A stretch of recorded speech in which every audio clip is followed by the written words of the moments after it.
Mysterious population of rogue planets have been spotted near the center of our Milky Way galaxy by the Kepler Space Telescope.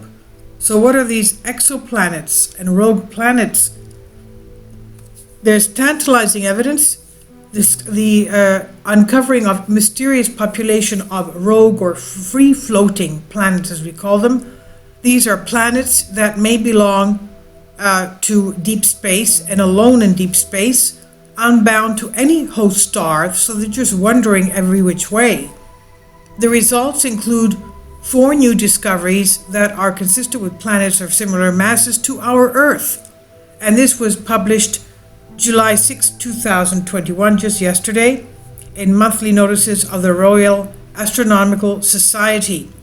Study led by Ian MacDonald, University of Manchester, UK, and used data obtained in 2016 during the K2 mission phase of NASA's Kepler Space Telescope.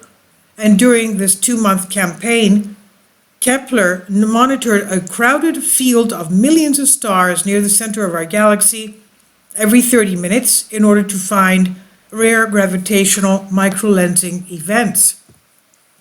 The team study found 27 short-duration candidate microlensing signals that varied over timescales of between an hour and 10 days, and many of these had been previously seen in data obtained simultaneously from the ground, but the 4 shorter events are now new discoveries that are consistent with planets of similar masses to our Earth. So they're not small, as you can understand. Kindly support my Patreon account since YouTube has again demonetized my YouTube channel.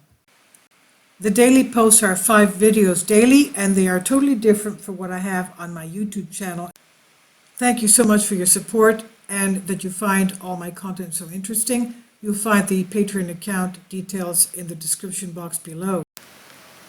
But where are all these planets heading to? That's the question, since they're just free-floating.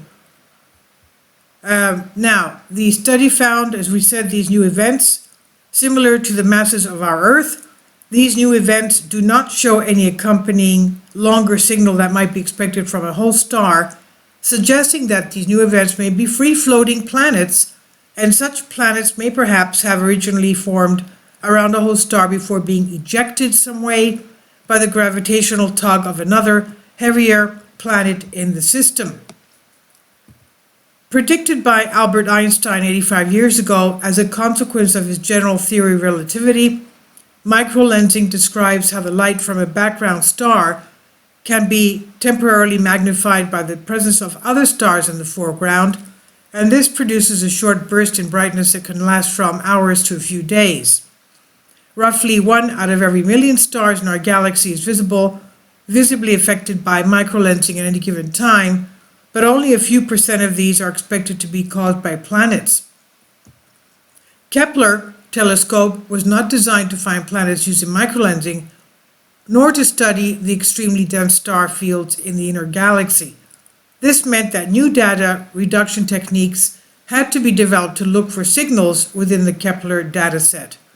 Ian says these signals are extremely difficult to find. Our observations pointed to an elderly ailing telescope with blurred vision at one of the most densely crowded parts of the sky, where there are already thousands of bright stars that vary in brightness and thousands of asteroids that skim across our field. From the cacophony, we try to extract tiny characteristics brightening caused by planets, and we only have one chance to see a signal before it's gone. It's about as easy as looking for a single blink of a firefly in the middle of a motorway using only a handheld phone, he said.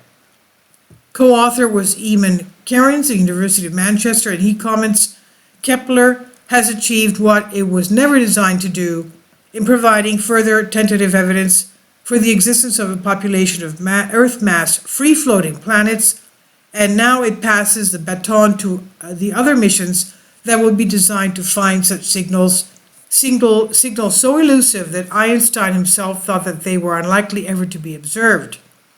I'm very excited that the upcoming ESA Euclid mission could also join this effort as an additional science activity to its main mission, he said. Confirming the existence of these nature of free-floating planets, most of them being the size of our Earth, will be a major focus for upcoming missions such as the NASA Nancy Grace Roman Space Telescope and possibly the ESA Euclid mission, both of which will be optimized to look for micro-lensing signals. So this is astonishing. The population of all these Earth-sized planets free-floating in the center of our Milky Way galaxy. Please leave your comments. Thank you for your support. This is on Science Tech Daily.